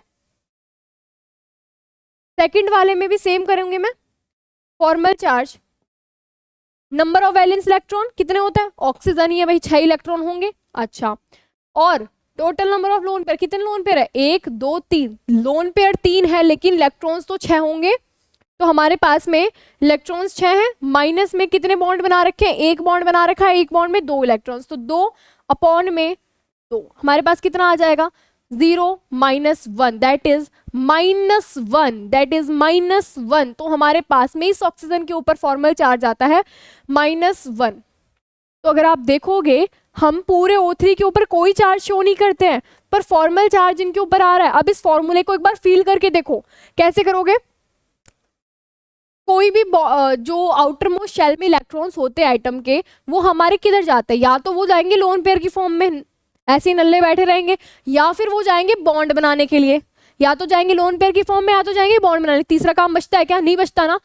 तो फील करो कि अगर मेरे पास में टोटल वैलेंस इलेक्ट्रॉन जो भी होंगे, उनमें से मैं जितने भी लोन पेयर के लिए चले गए उनको हटा दूं, जितने भी बॉन्ड पेयर में चले गए उनको हटा दूं, तो कुछ बचना चाहिए क्या? नहीं बचना चाहिए ना। लेकिन बच अगर गया तो उसको मैं क्या कहूंगी? उसको मैं कहूंगी फॉर्मल चार्ज। तभी तो कह रही हूँ बचना तो चाहिए नहीं, तो रियल चार्ज तो है नहीं, वो क्या है मेरे पास में? Formal charge. और इस चीज को आप एक और तरीके से भी समझ सकते हो।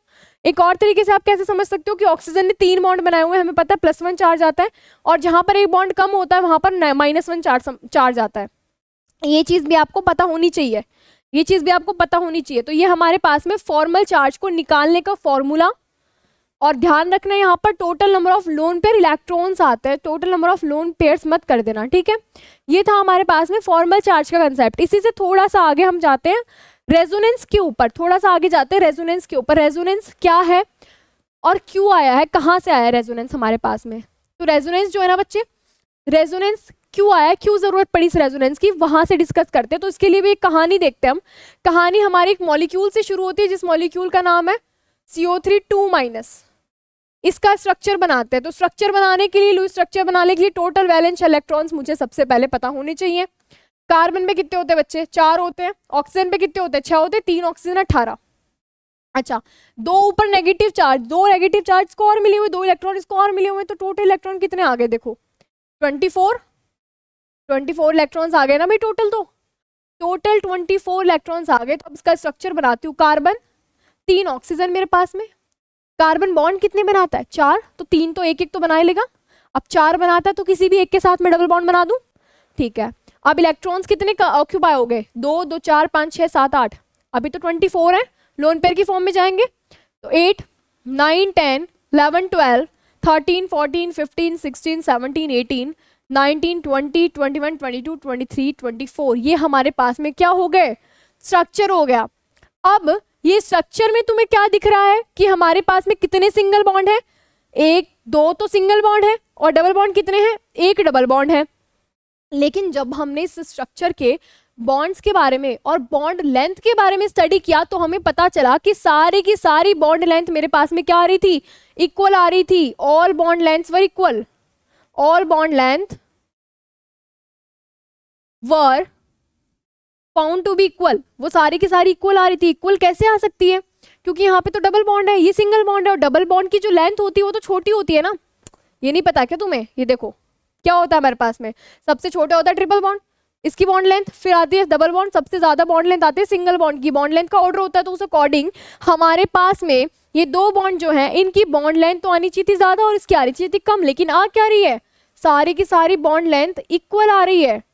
इस चीज को हम कैसे समझाएंगे? तो इस चीज को समझाने के लिए हमारे पास में आता है रेजोनेंस। इस चीज के समझाने के बाद में हमारे पास में क्या आता है? रेजोनेंस। रेजोनेंस क्या कहता है बच्चे?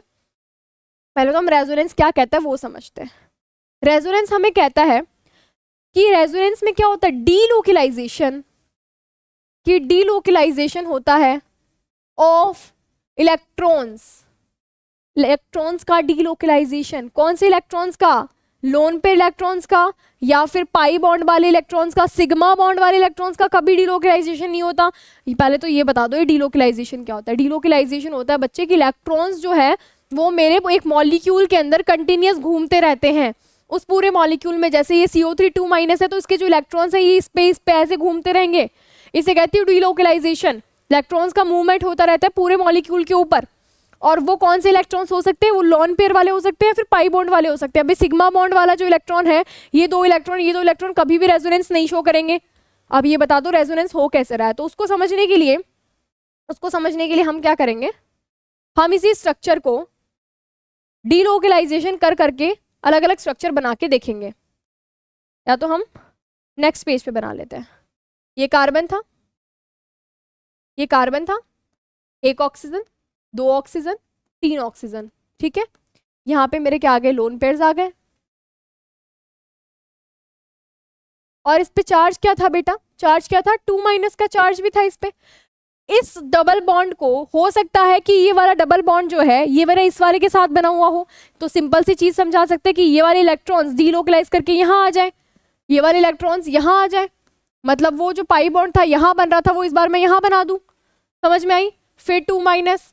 अच्छा, या फिर हो सकता है कि ये वाला पाई बॉन्ड डीलोकलाइज करके यहाँ पर आ जाए, तो फिर यहाँ बनाने की वजह इस बार मैं इस ऑक्सीजन के साथ में पाई बॉन्ड दिखा देती हूँ, अगेन 2- चार्ज इसके पास सेम है। अब मेरे पास में ये जो डीलोकलाइजेशन करके रेजोनेंस करके जो हमारे पास में 3 अलग अलग स्ट्रक्चर है, आप देखोगे तीनों के अंदर जो डबल बॉन्ड की पोजीशन है पहले यहाँ फिर यहाँ फिर यहाँ चेंज हो रही है। और मेरा ऑब्जर्वेंस क्या था कि डबल बॉन्ड, और मेरा ऑब्जर्वेंस क्या था कि सारे के सारी बॉन्ड लेंथ तो सेम है। इसका मतलब ये जो डबल बॉन्ड है, ये जो डबल बॉन्ड है वो किसी एक कार्बन ऑक्सीजन के बीच में फिक्स्ड डबल बॉन्ड नहीं है। ये फिक्स्ड डबल बॉन्ड नहीं है, ये क्या कर रहा है? डीलोकलाइज कर रहा है। तो इसके लिए एक नेट हमारे पास में स्ट्रक्चर बन के आएगी कि ना तो ये मॉलिक्यूल ऐसा है, ना तो ये मॉलिक्यूल ऐसा है, ना एग्जैक्टली में ये मॉलिक्यूल ऐसा है। तो मॉलिक्यूल है कैसा? तो मॉलिक्यूल है कैसा? मेरा मॉलिक्यूल है, ये 3 बॉन्ड बन रखे हैं और तीनों ने हमारे पार्शियल डबल बॉन्ड बना रखे हैं, मतलब ये डबल बॉन्ड यहाँ भी है, यहाँ भी और यहाँ भी एट द सेम टाइम। तो हमारे पास में ये एक स्ट्रक्चर बन के आती है। नेट तीनों की स्ट्रक्चर को कंबाइन करके मैंने एक स्ट्रक्चर बनाया। इस स्ट्रक्चर को मैं बोलूंगी रेजोनेंस हाइब्रिड। भाई ये तो रेजोनेंस स्ट्रक्चर्स थी, ये तो रेजोनेंस स्ट्रक्चर्स थी, और तीनों को मिला के जो बनाया है मैंने वो बन गया रेजोनेंस हाइब्रिड। क्या बन गया? Resonance hybrid. समझ में आई बात? और रेजोनेंस हाइब्रिड बन गया। आप देखो तीनों बॉन्ड इक्वल है, तीनों बॉन्ड एक जैसे दिख रहे हैं, तो तीनों की बॉन्ड लेंथ भी मेरे पास में क्या आएगी बच्चे? बराबर निकल के आएगी। यहां से मेरा कंसेप्ट क्लियर होता है, यहां से मेरा कंसेप्ट क्लियर होता है रेजोनेंस का। अब हम बात क्या कर रहे थे, तो मैं दो टॉपिक आपको बीच में समझाया, फॉर्मल चार्ज और रेजोनेंस का। बात चल किस पे रही थी, बॉन्ड्स के ऊपर चल रही थी। याद हो कोऑर्डिनेट बॉन्ड कंप्लीट हो गया था, कौन सा बॉन्ड चालू होगा, आप सोचो सोचो कौन सा बॉन्ड चालू होगा। अब हमारा जो नेक्स्ट बॉन्ड हमें पढ़ना है, नेक्स्ट बॉन्ड आता है हमारे पास में मेटालिक बॉन्ड। मेटालिक बॉन्ड क्या है, कुछ एक खास बात है मेटालिक बॉन्ड में कि वो आम बॉन्ड जैसा नहीं है, वो आम बॉन्ड जैसा नहीं है। तो वो कैसा है, आम बॉन्ड हमने कैसे पढ़े हैं कि चाहे आयनिक हो, चाहे कोवेलेंट हो, चाहे कोऑर्डिनेट हो, चाहे कंप्लीट ट्रांसफर हो रहा हो, चाहे शेयरिंग हो रही हो, आम बॉन्ड में जो हो रही थी बातचीत वो किसी दो एटम्स के बीच में हो रही थी। अब हम क्या करेंगे, मेटालिक बॉन्ड में क्या होगा, हमारे पास में दो एटम्स के बीच में का मामला नहीं है, दो मेटल। सुनने में लग रहा है कि मेटालिक बॉन्ड है तो मेटल मेटल के बीच का बना दो कि मेटल मेटल का जो बॉन्ड है वो नहीं। तो ये बॉन्ड कैसा है, ये बॉन्ड मेरा किसी दो एटम्स के बीच में नहीं है, बल्कि ये एक बल्क में सारे के सारे मेटल्स के बीच में एक अट्रैक्शन का, मेटल्स और उनके इलेक्ट्रॉन्स के बीच में लगने वाला अट्रैक्शन फोर्स। इस चीज को समझते हैं हम, इस चीज को हम समझेंगे। देखो हमारे पास में मानो ये कोई ब्लॉक है किसी मेटल का, आपने कोई कॉपर का ब्लॉक लाके रख रखा है, कॉपर का ब्लॉक है, कॉपर के ब्लॉक में क्या होगा, कॉपर होगा, यहाँ पे कॉपर होगा, यहाँ पे कॉपर होगा, यहाँ पे कॉपर, इस पूरे कॉपर के ब्लॉक में क्या होगा मेरे, कॉपर होगा। और कॉपर क्या है, कॉपर तो मेटल है, और मेटल क्या करता है, मेटल की तो प्रॉपर्टी होती है इलेक्ट्रॉन्स को देना, ही तो हमें पता है, क्योंकि आयनाइजेशन एंथैल्पी कम होती है, सारे की नहीं होती कम, एस ब्लॉक वालों की कम होती है, लेकिन मेटल की प्रॉपर्टी तो इलेक्ट्रॉन्स को देना होती है। तो कॉपर मेरा क्या करेगा, कॉपर मेरा इलेक्ट्रॉन रिलीज करेगा, और मैं बताती हूँ बच्चे ये करेगा दो इलेक्ट्रॉन रिलीज। कॉपर मेरा दो इलेक्ट्रॉन रिलीज करके क्या बनाता है, +2। तो यहाँ पे +2 है, इस सब के ऊपर क्या है, कॉपर के ऊपर +2 चार्ज है। अब इनके इलेक्ट्रॉन्स जो इन्होंने रिलीज करे, सोचो अपने दिमाग पे जोर डालो, वो इलेक्ट्रॉन्स कहाँ गए होंगे, वो इलेक्ट्रॉन्स कहाँ गए होंगे रिलीज होके, हवा में उड़ गए वो इलेक्ट्रॉन्स, नहीं हवा में थोड़े उड़ेंगे भाई, इलेक्ट्रॉन्स यही कॉपर है, यही इसके इलेक्ट्रॉन्स निकले होंगे, तो इलेक्ट्रॉन्स भी कहीं यही होंगे इनके बीच में, इलेक्ट्रॉन्स भी कहीं यही होंगे इनके बीच में, तो ये मेरे इलेक्ट्रॉन्स होंगे। तो क्या तुम्हें दिख पा रहा है कि इस एक मेटल के ब्लॉक के अंदर मेरे पास में पॉजिटिव मेटल भी है और मेरे पास में नेगेटिव इलेक्ट्रॉन भी है, दोनों चार्ज मेरे पास में इस मेटल ब्लॉक में है।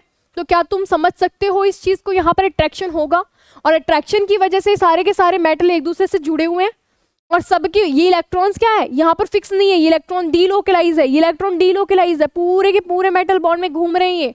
तो इन इलेक्ट्रॉन्स के और इन मेटल के पॉजिटिव चार्ज के अट्रैक्शन की वजह से हमारे पास में पूरा क्या फॉर्मेशन हुआ है, मेटेलिक बॉन्ड का फॉर्मेशन हुआ है। तो मेटेलिक बॉन्ड बच्चे मेरा दो मेटल्स के बीच का बॉन्ड नहीं है, ये मेरा कंप्लीट मेटल आयंस और उनके इलेक्ट्रॉन जो पूरी जगह डीलोकलाइज हो रहे हैं उनके बीच के अट्रैक्शन फोर्स का रिजल्टेंट है। आई बात समझ में, यहाँ पर मेरे पास मेटेलिक बॉन्ड की कहानी भी खत्म होती है। अब अगर आपको मैं याद दिलाऊं, जब मैं आपको बॉन्ड का क्लासिफिकेशन मैंने बताया था कि हम कौन कौन से तरीके के बॉन्ड पढ़ने वाले हैं, तब मैंने आपको बताया था कि दो तरीके के मेजर बॉन्ड्स के बारे में हम डील करेंगे, जिनको मैं डिवाइड करती हूँ या तो स्ट्रॉन्ग बॉन्ड्स के अंदर या तो वीक बॉन्ड्स के अंदर। ये देखो, या तो स्ट्रॉन्ग बॉन्ड्स के अंदर या तो वीक बॉन्ड के अंदर। तो स्ट्रॉन्ग बॉन्ड के अंदर अगर आपको दिखेगा हमने एक एक करके सारे के सारे बॉन्ड्स को पढ़ लिया है। तो अब हमारी कहानी कहाँ जाएगी, वीक बॉन्ड्स की तरफ आएगी, वीक बॉन्ड्स की तरफ आएगी। और वीक बॉन्ड्स जो मैं बोल रही हूँ एक्चुअल में वो बॉन्ड नहीं है, वो बस मेरे दो मॉलिक्यूल के बीच में लगने वाला एक अट्रैक्शन है जो उनको पास में रखता है, जो उनके साथ में जोड़ कर रखता है, बस। एक्चुअल में वो बॉन्ड नहीं है, एक्चुअल में कोई आयनिक, कोई कोवेलेंट, कोई कोऑर्डिनेट जैसा बॉन्ड नहीं है, वो दो मॉलिक्यूल्स के बीच का है। और एक मेजर डिफरेंस अगर मैं आपको बताऊं स्ट्रॉन्ग और वीक बॉन्ड का, अगर मेजर डिफरेंस अगर मैं आपको बताऊं स्ट्रॉन्ग और वीक बॉन्ड का, तो वो ये होता है कि जो स्ट्रॉन्ग बॉन्ड होते हैं, तुमने स्ट्रॉन्ग बॉन्ड जितने पढ़े हैं, तुम्हारे बातचीत जो हो रही थी दो एटम्स के बीच की बात हो रही थी, एटम्स के बीच की बात हो रही थी। चाहे इसमें भी देखोगे तो दो नहीं तो दो से ज्यादा एटम्स के बीच की बात हो रही थी, लेकिन बात तो एटम्स के बीच ही हो रही थी। तो हमारे पास में ये जो बॉन्ड बन के आए थे, हमारे पास इंटर एटॉमिक बॉन्ड कहते हैं। कौन से बॉन्ड बन के आए थे, इंटर एटॉमिक बॉन्ड बन के आए थे। लेकिन जो वीक बॉन्ड होंगे ना, उनके बीच में बात दो एटम्स की नहीं होगी, उनके बीच में बात होगी दो मॉलिक्यूल्स की। ये एक मॉलिक्यूल बना हुआ है, ये एक मॉलिक्यूल बना हुआ है, यहाँ पर कोई एटम कंबाइन होकर मॉलिक्यूल बना रहे हैं, यहाँ पर कोई एटम कंबाइन होकर मॉलिक्यूल बना रहे हैं। इनके बीच में जो अट्रैक्शन का फोर्स होगा, वो मेरा रिजल्टेंट क्रिएट करेगा वीक बॉन्ड्स को। तो ये हम क्या कह सकते हैं, ये मेरे इंटर एटॉमिक नहीं है, ये मेरे हैं इंटर मॉलिक्यूलर, दो मॉलिक्यूल्स के बीच में लगने वाले फोर्सेस। एक्चुअल में दो मॉलिक्यूल्स के बीच में लगने वाले फोर्सेस। और इन फोर्सेस को समझने से पहले हमें एक टॉपिक समझना पड़ेगा, तब जाके आपको ये फोर्सेस समझ में आएंगे। इन फोर्सेस को समझने के लिए हमें एक टॉपिक समझना पड़ेगा। वो टॉपिक क्या है हमारे पास में? Dipole and dipole moment. वो टॉपिक क्या है मेरे पास में? वो टॉपिक है मेरे पास में डाइपोल एंड डाइपोल मोमेंट। तो सबसे पहले हम ये समझते हैं डाइपोल क्या होता है। डाइपोल क्या होता है? डाइपोल नाम से आपको समझ में आ रहा होगा, इसके अंदर क्या है? डाई है और पोल है, मतलब दो पोल्स। और केमिस्ट्री के अंदर दो पोल्स की बात करोगे तो क्या होंगे मेरे पास में? Negative positive. दो पोल्स की बात करोगे क्या होगा मेरे पास में? नेगेटिव होगा या मेरे पास में पॉजिटिव होगा। कलर दिख रहा है? तो दो पोल जब मेरे पास होंगे नेगेटिव होगा या तो मेरे पास में क्या होगा? पॉजिटिव होगा। तो डाइपोल मेरे पास में क्या बन गया? डाइपोल की अगर मैं डेफिनेशन बताऊं तुम्हें, डाइपोल मेरे पास में क्या बन गया बच्चे? डाइपोल मेरे पास में बन गया charge separation, charge separation in the bond, charge separation in the bond of a molecule. तो वो मेरे पास में क्या बन गया? वो मेरे पास में बन गया डाइपोल। वो मेरे पास में क्या बन गया? डाइपोल। दो पोल क्रिएट हो गया। एग्जाम्पल से समझे इसे। एग्जाम्पल लेते हैं हम आपके, एक बहुत बेसिक एग्जाम्पल जो आप हमेशा पीते हो, दैट इज वाटर, पानी। तो पानी का एग्जाम्पल अगर मैं लूँ तो ये मेरा वाटर ऐसा दिखता है H2O। आपको अभी तक इलेक्ट्रोनेगेटिविटी तो पता चल गई होगी, तो हमारे पास में ये भी पता चल गया होगा कि हाइड्रोजन और ऑक्सीजन में से इलेक्ट्रोनेगेटिव कौन सा होता है? ऑक्सीजन होता है। और ये मेरा क्या है? इलेक्ट्रोनेगेटिव है। अगर इलेक्ट्रोनेगेटिव है तो मेरे पास में ये इलेक्ट्रॉन्स को अपनी तरफ पुल करेगा, ये बॉन्डेड पेयर ऑफ इलेक्ट्रॉन्स को अपनी तरफ पुल करेगा। यही तो इलेक्ट्रोनेगेटिविटी थी। शेयर्ड पेयर ऑफ इलेक्ट्रॉन्स को अपनी तरफ पुल करने की, अपनी तरफ अट्रैक्ट करने की टेंडेंसी, यही तो इलेक्ट्रोनेगेटिविटी थी। तो ये इसको अपनी तरफ अट्रैक्ट करेगा। तो यहाँ पर आएगा मेरे पास में पार्शियल नेगेटिव चार्ज, क्योंकि यहाँ पर इलेक्ट्रॉन डेंसिटी टुवर्ड्स ऑक्सीजन मेरे पास थोड़ी ज़्यादा हो जाएगी, तो यहाँ पर आएगा पार्शियल नेगेटिव चार्ज। और इन हाइड्रोजन पे क्या आएगा बच्चे? पार्शियल पॉजिटिव चार्ज, क्योंकि यहाँ की इलेक्ट्रॉन डेंसिटी थोड़ी चली गई है। तो मेरे पास में क्या आपको दिख रहा है? पॉजिटिव और नेगेटिव कंप्लीट नहीं है, कंप्लीट नहीं है, पार्शियल है, लेकिन पॉजिटिव और नेगेटिव चार्ज क्रिएट हो चुके हैं। तो आपको दिख रहा है कि डाइपोल, डाइपोल बन चुका है, डाइपोल बन चुका है। और डाइपोल क्यों बना? चार्ज सेपरेशन की वजह से। और वो क्यों हुए? वो क्यों हुए? मेरे इलेक्ट्रोनेगेटिविटी के डिफरेंस की वजह से, इलेक्ट्रोनेगेटिविटी के डिफरेंस की वजह से। तो यहाँ तक मुझे समझ में आता है कि डाइपोल एक्चुअल में होते क्या हैं। लेकिन ये डाइपोल को जो मैं मेजर करती हूँ, जो क्वांटिफाई करती हूँ कि कितना डाइपोल, कितना चार्ज सेपरेशन है, how much charge separation is, how much charge separation is, कितना चार्ज सेपरेशन है, उसको अगर जब मैं क्वांटिफाई करूं और ये कह दूं क्वांटिफिकेशन, या ये कह दूं कि quantification of charge separation, quantification of charge separation, तो वो मेरे पास में क्या आएगा? वो मेरे पास में आएगा डाइपोल, डाइपोल मोमेंट। तो जो मैंने पीछे लिख रखा है हेडिंग के अंदर डाइपोल एंड डाइपोल मोमेंट, आप देखो कि डाइपोल तो हमें समझ आ गया, लेकिन उसी को मैं जब मेजर करूंगी तो वो मेरे पास में क्या आ जाएगा? Dipole moment. उसको मैं क्या बोलूंगी? Dipole moment. तो डाइपोल मोमेंट को फॉर्मूला भी देख लो, फॉर्मूला देख लो डाइपोल मोमेंट का। फॉर्मूला क्या होता है? पहली बात तो डाइपोल मोमेंट को रिप्रेजेंट करते हैं म्यू से, और फॉर्मूला होता है Q into D, charge into distance. और डिस्टेंस किसके बीच का? भाई डाइपोल्स के बीच का, डाइपोल्स के। ये तो हो गया चार्ज, ये तो हो गया चार्ज, और डिस्टेंस किसका होगा? इन्हीं चार्जेस के बीच का डिस्टेंस होगा। तो डिस्टेंस बिटवीन चार्जेस। और ये क्या है? Dipole moment. डाइपोल मोमेंट की जो यूनिट आती है ना, डाइपोल मोमेंट की जो यूनिट आती है उसे मैं कहती हूँ डिबाय, उसे मैं क्या कहती हूँ? डिबाय। इसकी जो यूनिट है उसे मैं क्या कहूंगी? डिबाय। ये आती है मेरे डाइपोल को मेजर करने की यूनिट, इसे कहती हूँ डिबाय। अब हम देखते हैं डाइपोल मोमेंट को हम समझते थोड़े एग्जाम्पल से लेकर के, ताकि आपको क्लैरिटी आ जाए कि कैसे आपको मॉलिक्यूल को पहचानना, उसके अंदर डाइपोल मोमेंट, उसके डायरेक्शन देखनी है। तो उसके लिए हम सबसे पहले लेके देखेंगे एग्जाम्पल्स। तो सबसे बेसिक एग्जाम्पल वाटर का तो हमने देख लिया था। एक और एग्जाम्पल लेते हैं हम HF। HF कैसे बना होगा बच्चे? HF H और F का बॉन्ड बना होगा, कोवेलेंट बॉन्ड। और हमें पता है H और F में से इलेक्ट्रोनेगेटिव कौन सा होता है? फ्लोरीन होता है ना भाई, फ्लोरीन के ऊपर आएगा डेल्टा नेगेटिव चार्ज, इसके ऊपर आएगा डेल्टा पॉजिटिव चार्ज। क्यों? क्योंकि इलेक्ट्रॉन डेंसिटी ऐसे शिफ्ट हो रही है मेरी। तो अब इसमें मैं दिखाऊंगी डाइपोल की डायरेक्शन। तो डाइपोल की डायरेक्शन जो है वो कहाँ से कहाँ जाती है? हमेशा वो जाती मेरी पॉजिटिव टू नेगेटिव। तो ये दिखाऊंगी डाइपोल की डायरेक्शन, इस एरो से मैं दिखाऊंगी। ये समझ में आया? ये समझ में आ गया कि हमारे पास में HF था। HF मैंने देखा, सबसे पहले मैंने इलेक्ट्रोनेगेटिविटी डिफरेंस देखा, पार्शियल नेगेटिव पार्शियल पॉजिटिव बनाया, और फिर मेरे पास में डायरेक्शन देना बहुत ईजी हो गया। दूसरा एग्जाम्पल हुई, तो पहला एग्जाम्पल था। और एग्जाम्पल एक देखो, और एग्जाम्पल एक देखो, BH3 या फिर BCl3 या फिर